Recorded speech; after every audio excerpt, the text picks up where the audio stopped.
I consider the moment of my death the greatest gift of my life.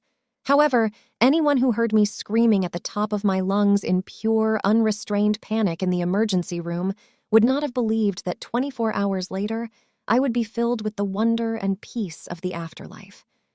I had a head-on collision on my way to run the Austin 10K run. I broke my back in several places and sustained several internal injuries. I didn't have health insurance at the time and had to wait 17 hours for a surgeon to work on me. I didn't have painkillers or anything to numb the pain. During surgery, I popped out of my body and had a full NDE experience. No one, except possibly the most committed atheist, could have been more surprised than me at the beginning of my near-death experience. The first moments outside my body felt exciting and electrifying. My spirit danced a bit of jig, realizing that there is more to existence than the physical. I felt like a child again, happy to see what came next, and glad that my spirit body retained the essence of who I am. Though I was a little concerned about the physical body on the table, soothing music played on the radio, and my back had a long, bloody incision. Surgery appeared more brutal and bloody than I imagined it would look, especially from a 360-degree vantage point. I could see the doctors and the entire room all at once without blinking or relying on eyes. There, in the room with the doctors, nurses, surgical technicians, anesthesiologists, and others, I felt incredible joy and shock as I realized all does not die with the body. After rejoicing a moment, I noticed two of the most intelligent beings I had ever seen. They were very large, approximately 8 or 9 feet, androgynous, with long shoulder-length hair and composed more of light than solid form. I call them angels only because I have no other term for them. These angels were part of an added reality and nothing like a dream. I've experienced thousands of dreams, and this moment was more real than any waking moment in my lifetime. People always want to know more about what the angels looked like. They ask, did they have wings? Were they clothed? How many? How did you know they were angels? I don't know that these two beings were angels, in the traditional biblical sense. I only know that I immediately recognized them as incredibly intelligent beings whose presence gave me indescribable peace. My own awareness of this new dimension seemed much more limited than their awareness.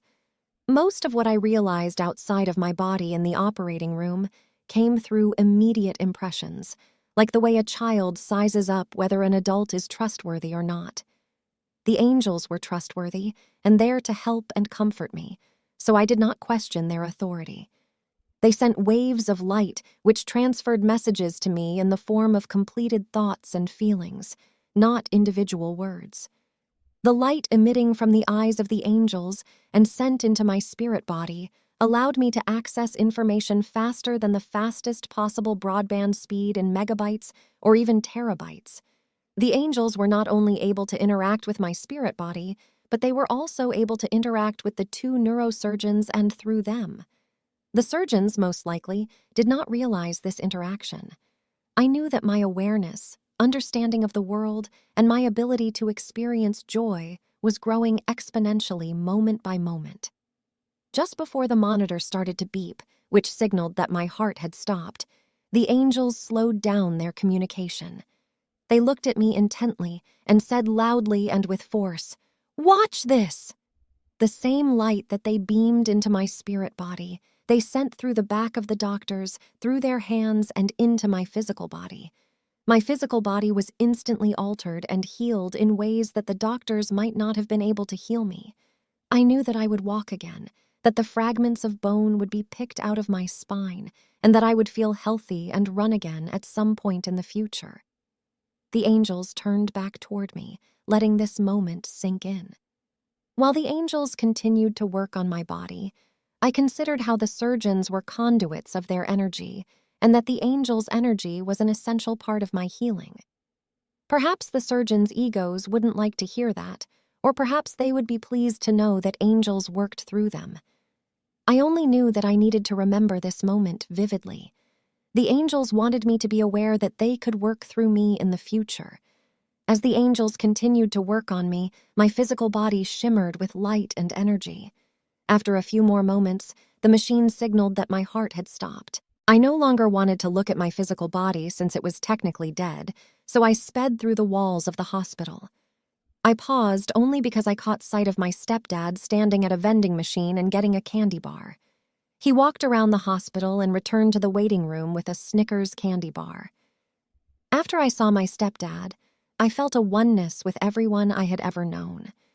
After experiencing a sense of oneness and understanding with people I knew, I spent a few moments in childhood with my grandfather, Clyde.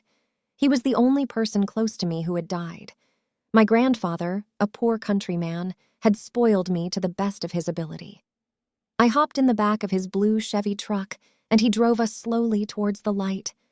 My feet dragged the ground through bright clover and grass, greener and more intense, light-filled than any grass I had experienced on Earth. Grandpa was younger and healthier than when I knew him, and he leaned his head out the window to ask if I wanted to keep going. I nodded. Yes. The truck lifted off the ground and headed toward the light. At some point, I was no longer in the truck, and my grandfather was not with me anymore. I was very close to a love. I can't put it into words. I have tried to write about this experience so many times, but I break down and can't write the words. I miss the love. I miss the light. A large part of me never wanted to leave the safety of that place. In that place, I felt no stress and more love than I imagined possible. I felt more joy and contentment than even the brightest moments in this life ever provided, and I didn't want to return to my body. If a soul could smile, then my soul smiled. I was comfortable and without worry. I felt complete and utter trust in this experience. As I got deeper into the light, I felt the prayers of my mother, father, grandmothers, and a couple of my aunts. I especially felt the prayer of a great-aunt who lost a daughter in a car wreck. I very clearly heard her pray and beg God that my mother not suffer the pain she suffered when she lost her daughter. This touched me, and I almost wanted to return because of her sweet prayer. One of the most important lessons that was transferred to me by the light is that love is all that matters. Though this seemed like a hippie slogan or a paraphrase from the Beatles, the message sunk into me on a deeper level. Every interaction is meaningless if love is not attached to it in some way. A prayer is meaningless without love. A sermon is meaningless without love. A religion is meaningless without love. The prayers of those who loved me felt like wind, slowing down my progress toward the light. Though their love felt sweet and reminded me of my life on earth, their prayers did not stop my desire to keep going deeper into the light. I've always been an adventurous soul, and this was the greatest adventure I'd ever been on. When I returned to my body, it felt like a dark wind had engulfed me. I still felt one with everything. If I had to sum up, the main lesson of my NDE is that God, or the light, is a loving force that doesn't want people to harm others and wants us to feel joy and happiness in our lives. Love and kindness are the greatest gift we can give others. We are all a part of that light, but we forget how to love because of fear. We forget how to walk through this world as the light. We are all closer to God as children because love comes more natural for us. We are able to be gleeful about pets, a bird in the sky, looking into our parents' eyes. We are in love with the world, and the world is in love with us. We breathed easier as children and lived more extended, intense moments as children.